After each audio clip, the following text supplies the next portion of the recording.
ఓం శ్రీకృష్ణ పరబ్రహ్మణే నమః.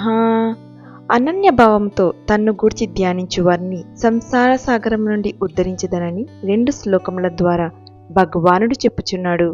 ఏతు సర్వాణి కర్మాణి మయి సన్యస్య మత్పరాః అనన్యేనైవ యోగేన మాం ధ్యాయంత ఉపాసతే తేషామహం సముద్ధర్త మృత్యు సంసార సాగరాత్ భవామి న చిరాత్ పార్థ మయ్యావేశిత చేతసాం. తాత్పర్యము: ఓ అర్జున, ఎవరు సమస్త కర్మములను నాయందు సమర్పించి నన్నే పరమగతిగా తలంచిన వారై అనన్య చిత్తముతో నన్నే ధ్యానించుచు ఉపాసించుదురో, నాయందు చిత్తమును చేర్చిన అట్టి వారిని మృత్యురూపమగు ఈ సంసార సముద్రము నుండి నేను శీఘ్రముగా బాగుగా లేవదీయుచున్నాను. వ్యాఖ్య: ఇందు మొదటి శ్లోకమున సాధకుడు అనుసరించవలసిన పద్ధతిని, 2వ శ్లోకమున దాని యొక్క అఖండ ఫలితమును భగవానుడు తెలియజేసిరి. ఆ పద్ధతి ఏది అనినా, 1 సమస్త కర్మములను భగవంతునకు సమర్పించుట, 2 వారినే పరమగతిగా ఎన్నుకొనుట లేక వారి యందే చిత్తమును నెలకొల్పుట, 3 అనన్య భావముతో ఏకాంత భక్తితో అట్టి పరమాత్మను ధ్యానించుట. ఈ ప్రకారము భక్తితో తన్ను ఉపాసించు వారలను సర్వేశ్వరుడు జనన మరణ రూపమగు ఈ సంసార సాగరము నుండి లెస్సగా ఉద్ధరించదరని పలుకుచున్నారు. ఓహో, ఎట్టి మహత్తర ఫలితము భగవద్ ఉపాసకులకు లభించుచున్నది! భయంకరమై మరణరూపమైనటి ఈ సంసార సముద్రమున మునిగి తేలుచు నానాయాతనలను పొందుచున్న ఈ జనానీకమునకు ఇట్టి వాక్యములు ఎంతటి ఆశ్వాసమును కలగజేయగలవు! అనాది కాలము నుండి సంసార రూపముకు ఈ ఘోర విపత్తునందు తగులుకొని బద్ధుడై పునరపి జననం పునరపి మరణం అనునట్లు కాలచక్రమున పరిభ్రమించుచూ అల్లాడిపోచున్న జీవునకు భగవత్ ప్రోక్తములగు ఈ వాక్యములు సంజీవి వంటివే అగును. మునుగుచున్న వానికి నావ ఎట్టిదో సంసార దుఃఖ బాధితునకు భగవంతుడు అట్టివారు. ఎంత గొప్ప సముద్రమైనను ఒక చిన్న నావచే దాటబడునట్లు భక్తి అను తెప్పచే సంసార సముద్రమును దాటవచ్చును. మిమ్ములను తప్పక లేవనెత్తదను సముద్ధర్త అని భగవానుడు కరుణతో పలుకుచున్నాడు. అయితే ఎవరు హస్తమును పైకి జాచి వారి అనుగ్రహమును వాంఛించుదురో అట్టి వారినే లేవనెత్తుదురు గాని తక్కిన వారిని కాదు. ఎవరు వారిని గూర్చి చింతింపరో ధ్యానింపరో అట్టి వారి ఉద్ధరణమును గూర్చి వారు పట్టించుకొనరు. వారు ఈ దుఃఖసాగరమున ఇంకెంతయో కాలము తిరుగాడవలసి వచ్చును. జీవుడు తాను చేయవలసిన దానిని చేసినచో భగవంతుడు తాను గావించవలసిన సముద్ధరణమును తాను గావించును.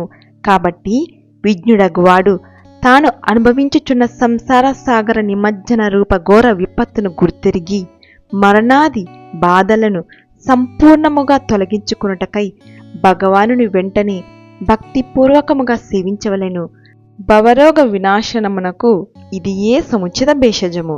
ఏతు అని చెప్పినందువలన ఎవరైనానూ సరియే జాతి మత కుల భేదము లేక భగవంతుని ఆశ్రయించి తరింపవచ్చునని స్పష్టమగుచున్నది. సర్వాణి కర్మాణి అనుటచే ఏవియో కొన్ని కర్మలను సమర్పించుట కాదనియు, తాను చేయు సమస్త కర్మలను ఈశ్వరార్పణము గావింపవలయుననియు భావము. అనన్యేనైవ యోగేన ఇంతవరకు కర్మయోగము, జ్ఞానయోగము, భక్తి యోగము మున్నగు అనేక యోగములను చెప్పి ఇప్పుడొక కొత్త యోగమును భగవానుడు లేవదీసెను.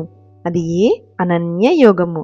ఇది ప్రత్యేకముకు ఒక యోగము కాకున్నను అన్ని యోగములతో ఇది చేరిననే అవి రాణించును. ఏ యోగమైనను అనన్య చిత్తముతో ఆచరించినచో మాత్రమే ఫలవంతమగును. ఇతరములకు ప్రాపంచిక చింతనలు, దృశ్య సంకల్పములు మనస్సునకు రానియక కేవలము పరమాత్మ వస్తువు ఒక్కదానినే చింతించుచుండవలనని దాని భావము. మాం ధ్యాయంత ఉపాసతే, మాముపాసతే అని చెప్పక ధ్యాయంతః అని కూడా దానికి చేర్చుట వలన సామాన్యమగు ఉపాసన కంటే అర్థభావనతో గావింపబడు ఉపాసనయే శ్రేష్టతమమని, అది ఏ అవలంబనీయమని బోధించినట్లయినది. మంత్రజపము చేయునప్పుడు మంత్రోచ్చారణతో పాటు మంత్రార్థమును కూడా ఎట్లు భావించవలెనో అట్లే భగవంతుని ఉపాసించునప్పుడును వారి స్వరూప స్వభావములను బాగుగా చింతన చేయవలెను. తత్ర ప్రత్యయై కథానత ధ్యానం అను పతంజలి యోగ సూత్రము ఈ భావముని తెలుపుచున్నది. సముద్ధర్త ఉద్ధర్త అనిగాక సముద్ధర్త అని పేర్కొనట వలన అట్టి భగవద్ ఉపాసకులను తాను లెస్సగా సముద్ధరించదనని భగవానుడు తెలిపినట్లయినది.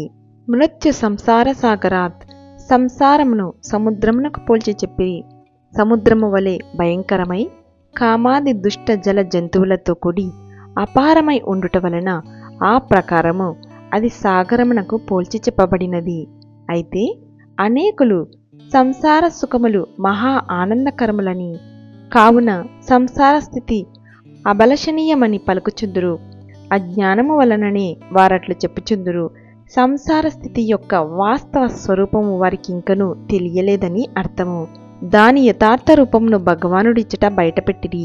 అది మృత్యు సంసారమని వారు వర్ణించిరి, అనగా మరణరూపమైనదని, పుట్టుక చావులతో కూడినది అని భావము.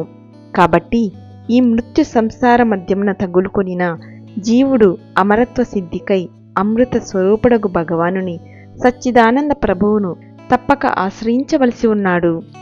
నచిరాత్ అని చెప్పుట వలన భగవదాశ్రయముచే జీవుడు శీఘ్రముగా విముక్తి పొందగలడని తెలియచున్నది. దృష్టాంతము గజేంద్రుడు, ప్రహ్లాదుడు, అంబరీషుడు, ద్రౌపది. ఈ సంసార స్థితి ఎట్టిది? అది 1 సముద్రము వలె భయంకరమైనది, అపారమైనది. 2 మృత్యురూపమైనది, జనన మరణములతో కూడినది. దాని నుండి తప్పించుకొనుట ఎట్లు? భగవంతుని ఆశ్రయించినచో ఆతడే ఆ సంసార సాగరం నుండి జీవుని సముద్ధరించును. భగవానుని ఏ ప్రకారం ఆశ్రయించవలెను?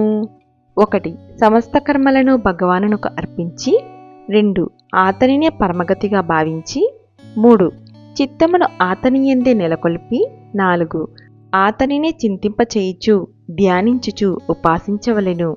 హరి ఓం తత్సత్. సర్వం శ్రీకృష్ణార్పణమస్తు.